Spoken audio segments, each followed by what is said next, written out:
Hey there. I have a scratchy throat because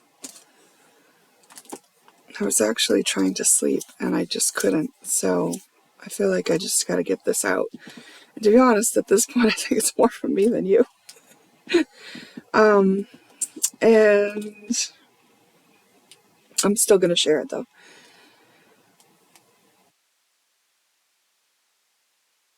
So I'm going to add this onto the Twin Flame Alchemy reading. So this will be 4.2. And in 4.1, I talked about the details of how I went about closing out the energy of the Twin Flame journey.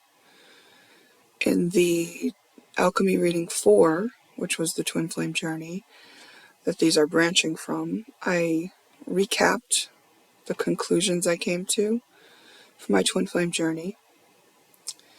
And the reason I want to add a 4.2 is because I feel like there's a bigger awareness than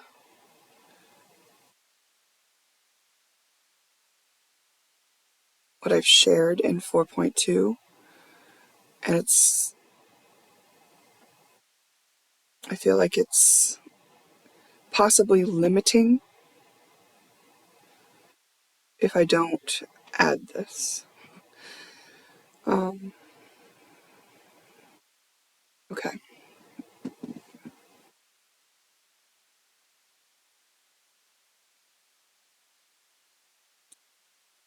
So far, I've shared that I was on a twin flame journey, that I thought it was one thing, that it turned out to be another thing, that I ended up clearing a bunch of karmas for myself and moving through things, neutralizing things so that I could expand my awareness around these topics and be sort of free from the karmic loops. And that where I started out thinking that the journey would end in happily ever after,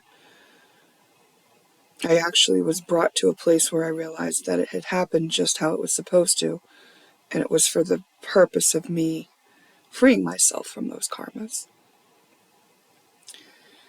And I referenced the twin flame journey as a tool. So I still feel that's all true.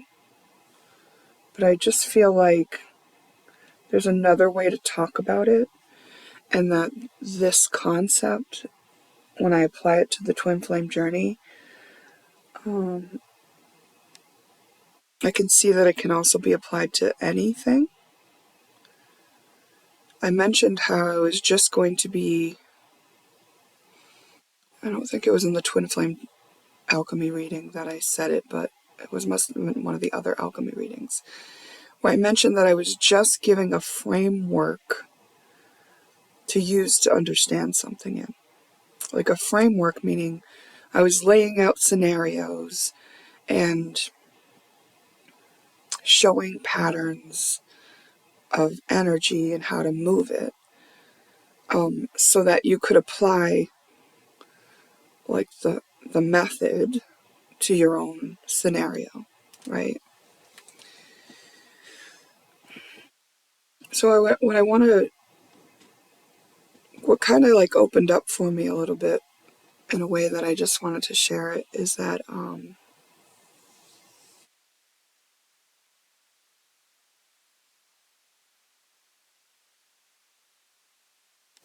when I talked in Alchemy Reading 4.1, and when I talked about I had cleared karmas and timelines, and I had cleared the mythologies and things like that, I want to say that another way to say that is simply that I lived within these stories for a time. I played in them. I felt the energies of them, studied it sort of.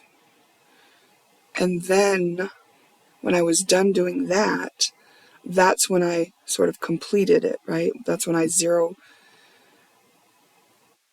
zeroed out the energy of it, balanced it out, alchemized it, got above it, and then, could see it for its whole,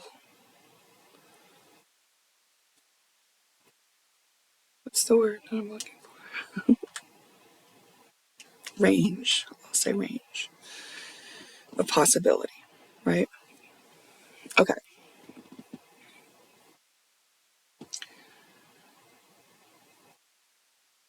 So what I want to say is, like, limitless possibilities exist at any given time. And by saying that I was going in and clearing those mythologies, I could just as easily say that I was telling myself the story of those mythologies, and that I could see those energies playing out, those mythologies playing out in my life. And I was kind of dabbling in that storyline for a while, right? And here's the thing about it. When I stopped doing that, what I stopped essentially doing is living in that belief. So it was like I was telling the story, trying that belief on, and then when I was done with the belief, I was leaving it behind and stepping out of that belief, so I was back in to the awareness of limitless possibilities, because limitless possibilities existed the whole time and continues to exist, meaning I could step back into any of those stories at any time. And the stories are just a framework for experiencing energy.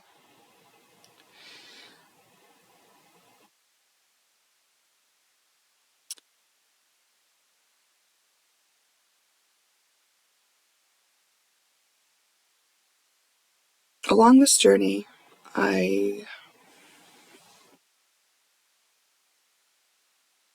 when I experienced the breakup with the first partner that I thought was my twin flame, considered one of my twin flames, depending on what story you're telling, right, about twin flames. If I were telling the story that there were 7 pairs of twin flames, then I would say that he was one of them, right? One of the twin flames. So anyway, when I ended things with him, that's when I was turning to YouTube to utilize general readings and pick a card readings.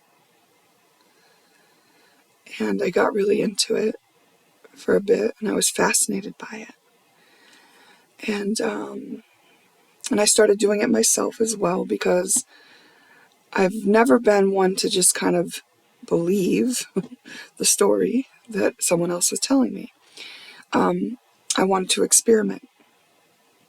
So I would see that I would get the same kind of messages in my own readings for myself as I was being attracted to on YouTube.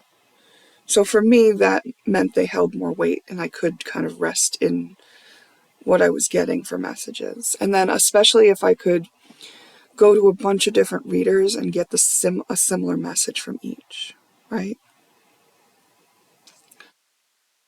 And what I kind of noticed over time, over a long period of time of utilizing these type readings, was different things.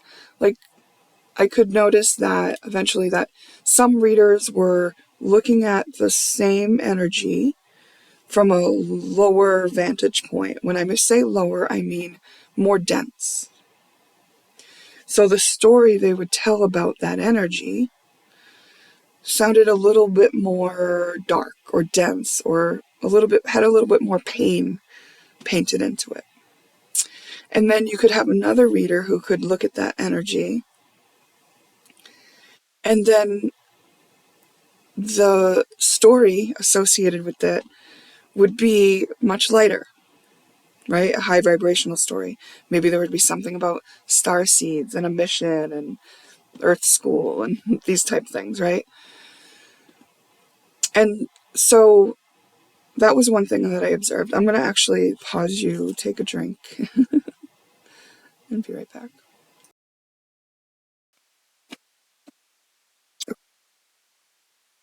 My throat hasn't been quite the same since I came down with something a while back there in November. So it went on for quite some time.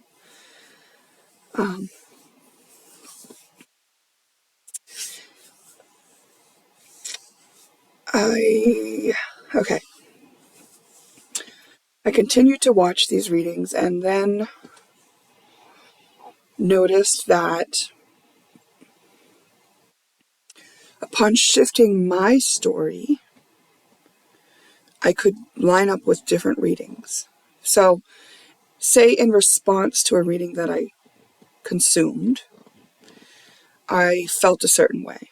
And my mood changed, my energy changed, the story I was telling changed, right? It could have been that I adopted the point of view of the reader, even if they had a dense view. Could have been stuff like that. Or it could have been that I got triggered or activated into something that was already lodged in my system as a belief system or a story that I like to tell myself. But I could shift where my energy was and then start lighting up with readings that correlated to where my energy was at that moment. So I noticed that. And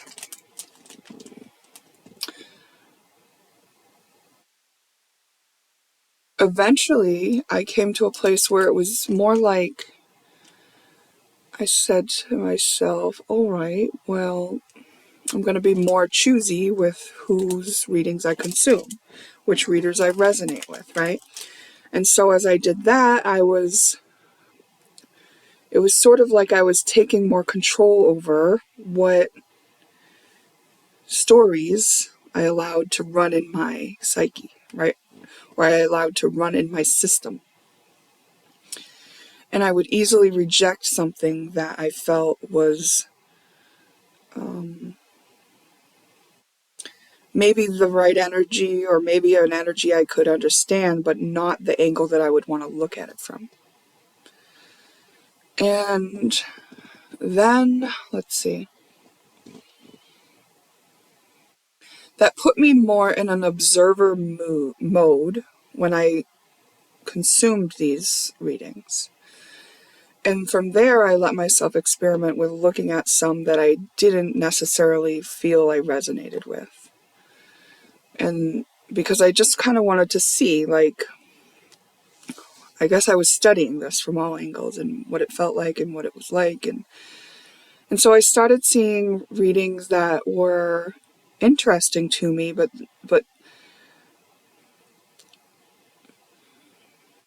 weren't necessarily something that I felt like I needed. It felt like it was like watching a horror movie. It was like, I know this isn't real, but I'm kind of enjoying the juiciness of it, right? It was kind of like that. So I felt like I was able to dig into some juicy density without, like, it being my life, in a way. But just, I don't know, overall, after consuming a lot of these readers,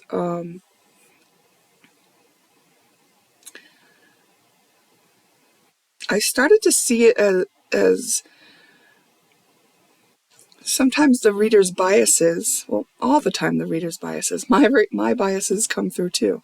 You know, even if it's not the information being biased that's coming through, sometimes it's just the limitation of the vocabulary or the context that can be used to describe it that puts a bias on it, you know? So I was just kind of seeing how the stories that were being told through the readings were so biased and flavored with the energy of the reader. So a lot of times I would do a reading and then I would watch a reading later and they had sort of a similar message. And part of me was just like, well, I'm glad that I didn't watch this first before I did my reading, because then I would have thought that I was just mimicking what I was being fed as the story, you know? So I don't doubt that they were channeling, you know, a message. And I don't doubt that I was lining up with the message that I was resonating with. Because if I could pull that message through, then it makes sense that when I would look outside of me that I could find it too.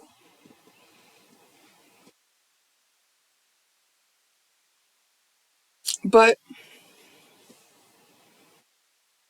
at the same time, like the fact that I was doing readings puts me in the position of making a story, of labeling energy, of interpretation. And as I witnessed and experimented with a lot, that's like, it's quite a responsibility, you know? And it isn't just so, I feel like it should be treated with as responsibility, because I feel like, you know, it's like what you feed children. You have to be responsible for what you're giving the child to consume, right? Because it's what they're gonna build their body with, you know, if it's food, or their mind and their psyche with, if it's television or stories or whatever. But that's not just true for children, it's actually true for all of us, depending on how impressionable we are, how open we are to allowing stories in, what state, you know, our brain is in, if we're synced or not, and how good our coping mechanisms are for dealing with unresolved stuff, or confusing stuff, or how trained we are to need to make sense of things, you know.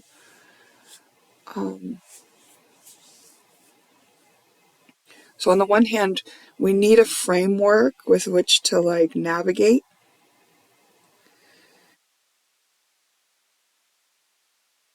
but are we just recreating these stories over and over again the same way they were passed along in our ancestry? You know, I feel like the disclaimer on readings maybe should be that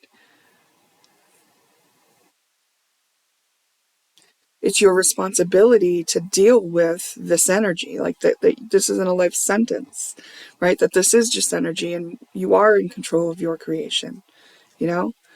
Like I feel like it's an important tool to have access to. You access a reading, it gives you the feedback on the story you've been telling yourself. You look at the story, and like, if you go into that place where it affects your mood and brings you down and you're not feeling so good anymore and you're kind of angry to realize this has been happening to you, right? Say that was it. I feel like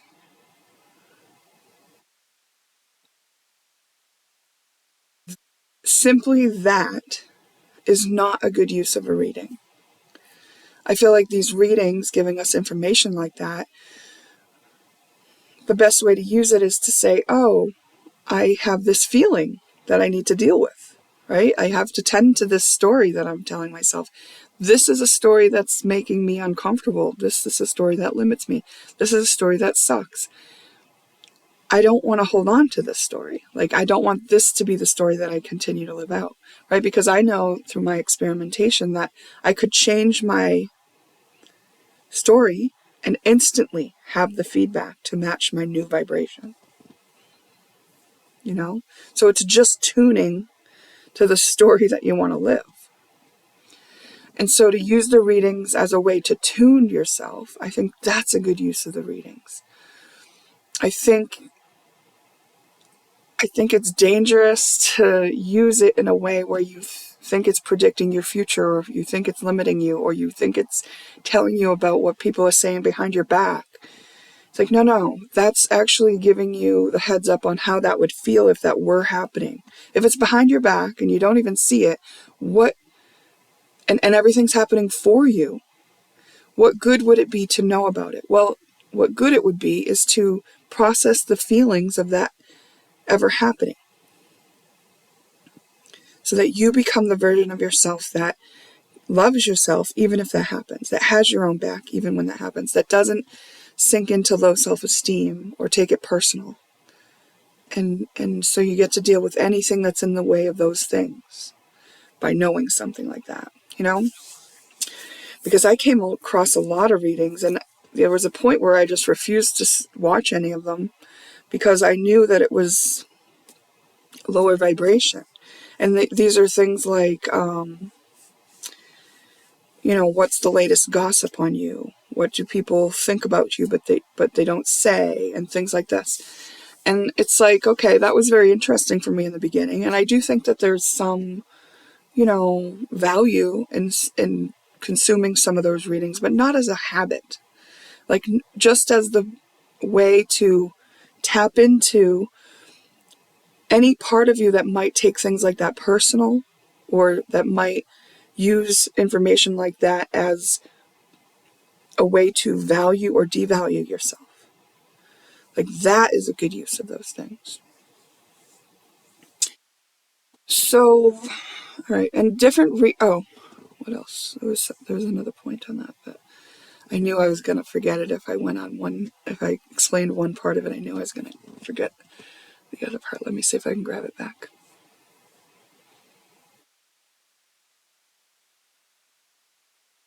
Consuming the lower vibration readings. Yeah, that's the other thing I was going to just say about it, is that, I could change my vibration to see a bunch of those readings offered on my YouTube feed, or I could change my vibration and none of those would show up anymore. It would literally be very responsive to what my story was that I was running in my mind. That's the universe. That's why when I talk about having so much synchronicity, I'm getting almost instant feedback of the stories that I'm telling currently. And when I say the feed on YouTube, I actually don't have my history turned on for many years on YouTube. So they don't actually give me a feed anymore, but that just changed recently. They used to give like a recommended page. So that's what I'm talking about when I say the feed on YouTube. So now I just have my subscriptions page that I work from, or I can use search if I want to. Okay, so another thing is it can be helpful to look at your story told by someone else using different words. If they're lower vibrational words, that can be harder to digest, or it depends on where you're at. You might need to process through the parts of you that are on those vibrations, so it could be very helpful that way. But maybe there are even parts of you that are in an upper, higher vibration that needs to process it through on that level. So hearing it from somebody who is in a higher vibration and can give it to you in that way could be very helpful as well. But I just kind of want to say, to what I can see is they're all just stories. Like there's a reader who I quite enjoy.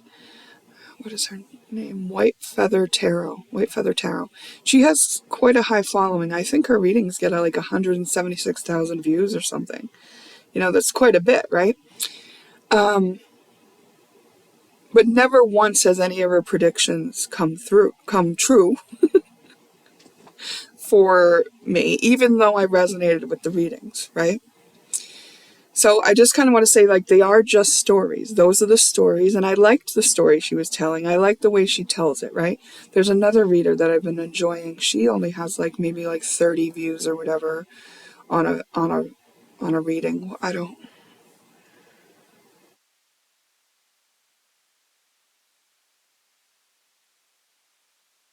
Maybe Sunmilk Tarot, maybe.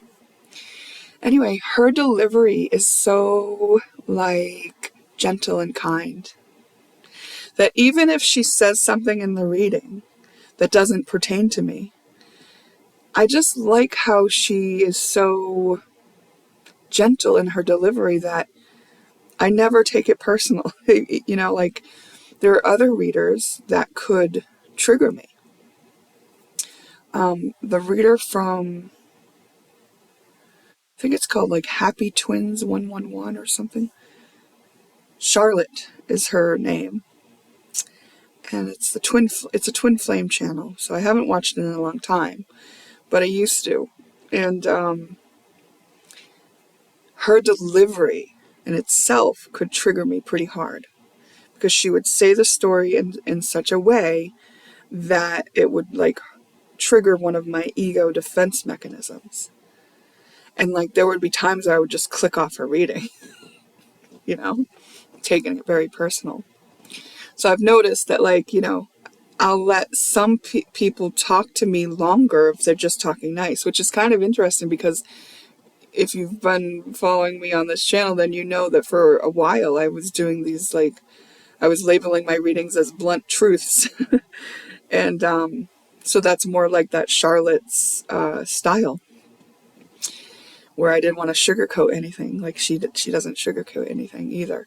And but I was very triggered by that method. But I felt most comfortable in that method. So it was very interesting, right? That's the energy I was in. And now I guess I've shifted a bit. You know, I do feel,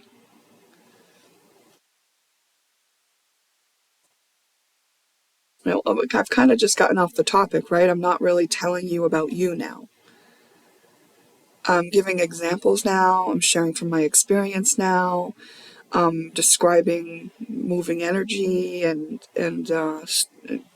telling you some stories to frame things in. But, you know, so it doesn't, I'm not in a position to do either of those things anymore, which is kind of more like this coddling versus this, you know, direct delivery.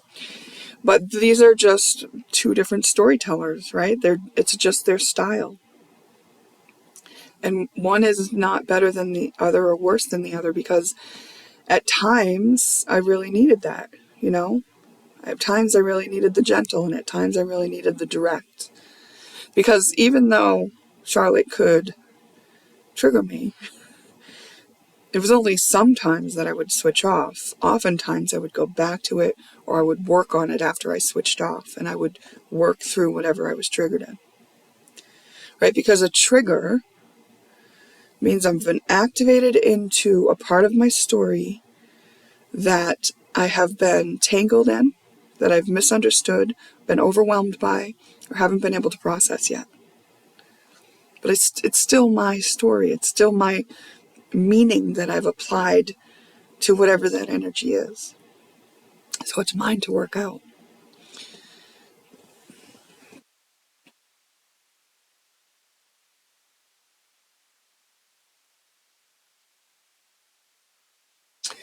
So this was something that I recently had someone purchase my class. Is it Honor Instead of Pride? Thank you very much, by the way, if you're watching. Really appreciate that. I look forward to any feedback that you might have to offer. But because it was purchased, and I had written that class, like, I don't know, a year or two ago, and so much time had passed, and I didn't even remember what was in it. Because it was purchased, I decided to listen to it. And I just lost my train of thought, but I realized there was something that I was kind of missing in that class. Like, there were a few things, a few factors that I thought, why didn't I lay the premise like this? Why didn't I give definitions and things like that? And I just lost my train of thought on what point I was going to make with that. Let's see if it comes back.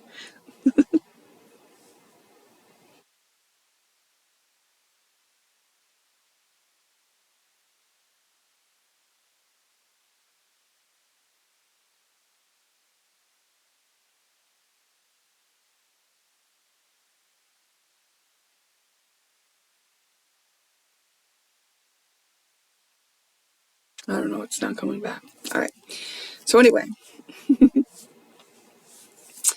we got these stories. I'm no longer giving stories, but I am sharing stories, okay.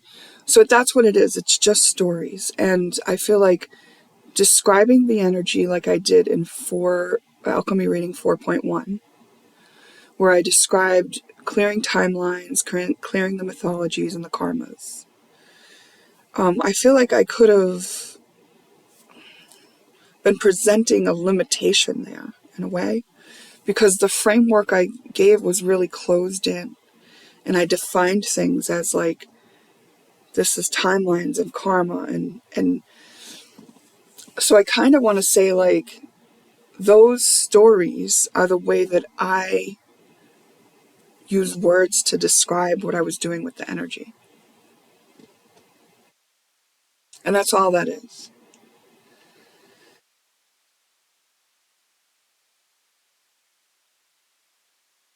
Yeah.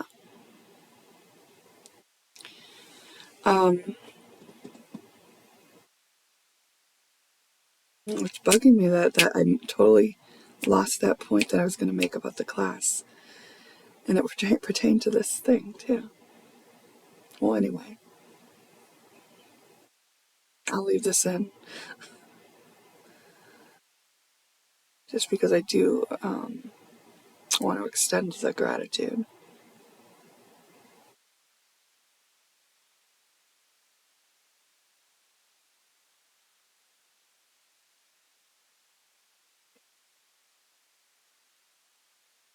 Not coming back. Okay. All right. So,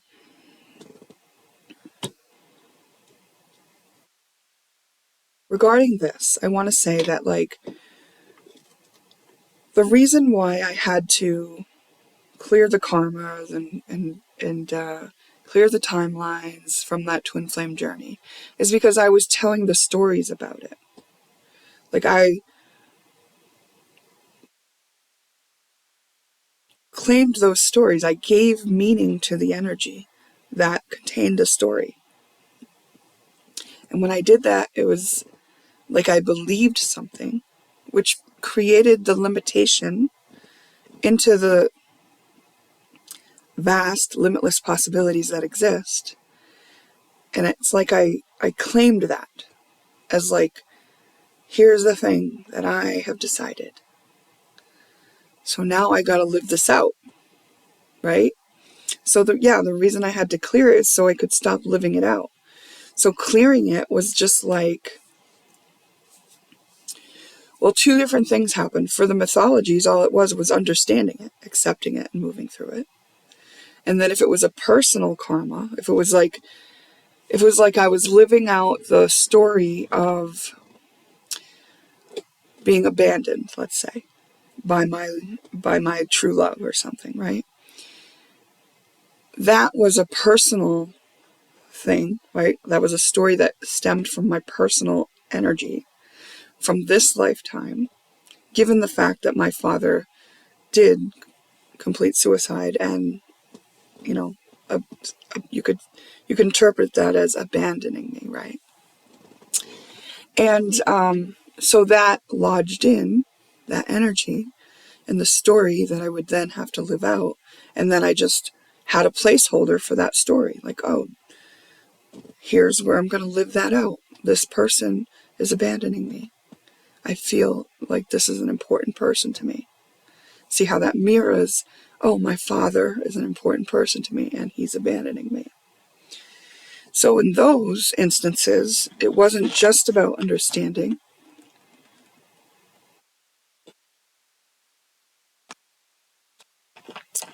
Those are the ones where it was about also being present with the emotions that I hadn't yet been brave enough to be present with and let process through my system. Right? Because it was an overwhelming situation or experience for me. And I had pain to process, right? So the story was like holding the place for my pain that needed to be processed. So when I start living out the story again with another person in the place of my father, that's giving me a chance to then process that pain and then release the story and then go back into limitless possibilities, right? Because on the other side of that, it's like, oh, well, we are all infinite. And yes, we've got this certain amount of time in these bodies, but we know that energy just keeps going on and on. And so my father, is still in existence, right? Like I'm still connected to my father. Yeah. So meaning I don't need to tell that story that he abandoned me, because he didn't actually abandon me. That was just the story I was telling. So I had to live that out so that I could resolve that story within my psyche. So that's what the twin flame journey was, a tool for me to resolve my stories. And now resolving my stories is also a way to get to know myself. Because as I realized that story is not me, that's not who I am, that was just a story, that was something I believed, then I go, oh, well, I'm the thing that's not that then. And as I do more and more of them, I'm realizing, oh, I'm the part that remains consistent. I wasn't the abandoned girl, because here I am.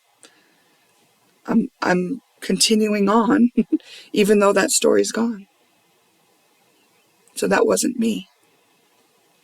So I get to know who I am by knowing who I'm not. And so all of this is just another way to say what I was saying before. But I don't know, I just feel like it's a more free way to say it. And I feel like that's kind of all what everything is, right? Because like even religion, the Bible, the stories about all that kind of stuff. Hold on, I got a cough. That too is all just stories, frameworks, in order to understand energy. Because there are things that we want to understand about energy, and we can understand them through the stories we tell, right? But some of them are that we want to empower ourselves. It's not always that it's going to be a limitation, but it is still, right? Like, because even using a story to empower yourself in energy, you're just locked into that, even though limitless possibilities exist, right? So you could use that energy in another way. It's just that you've been taught this way. So this is the way you're able to do it, because you believe this, because someone told you it, because you saw it. Now, I, in my life, have had the experience of participating in miraculous things. So I understand the story I'm telling, even if it's to empower me in the use of my energy, is what I'm going to live out, is the belief that I have is what I'm going to live out. Because when I first started to dabble in this kind of spiritual stuff, I really did have blind faith. It was easy for me to believe anything was possible. And I did like things that most people would tell me are not possible, right? Like initiated somebody's energy to instantly heal, and like dissipating clouds, like directing insects out of my window with a thought, And those were literally just stories that I told myself, like, I can do this, and then I did it. Now, say I get in a room and there's a bunch of people that are like, you can't do that. It would depend. It would depend on where my self-esteem is, where my, value, what is the story I'm telling about how it feels when everybody in the room's against me, and what it means about me. And if it's safe to, believe that in the face of, a mob of people and things like that, So a lot of things have to come into play to these stories. Like one will get activated and then like, it's like which is going to trump here, right? Like my ability, my knowing that I can do this thing, or my fear that if they know I can do this thing, that I'll be mistreated in some way. and maybe consciously I'll think, oh, of course I want to do it. I want to prove myself or something. But maybe there's a subconscious big part of me that is just like, no, you know better.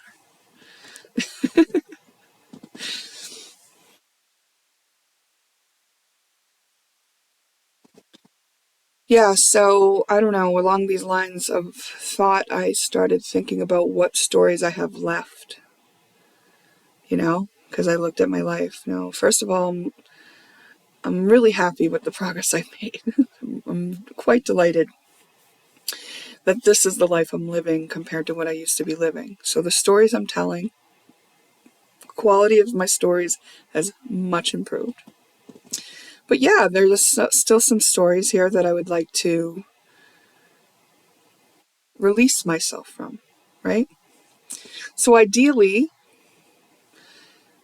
maybe I create a story, but it's a story that allows me to dance lightly on anything solid, that allows me to operate from my inner urge and my curiosity, and that I'm, doing what I'm passionate about, so that I'm kind of just like, so I'm in that flow state. So I'm no longer tangled up in loops of reliving stories that I've, maybe adopted or decided to live in for myself. And instead, I mean, I feel like there has to be an operating system, right? So I could be wrong, but like I don't think that I want to be on earth just in the moment and not doing anything like a monk, like, and I don't know that monks are even like that these days, or if all of them are, if just some of them are, but like being in meditation 18 hours a day and stuff, like,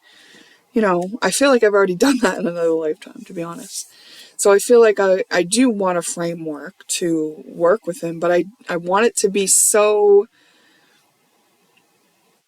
allowing me freedom, So maybe there is no framework. Maybe it is just all presence, and maybe we still get some things done. Yeah, I don't know.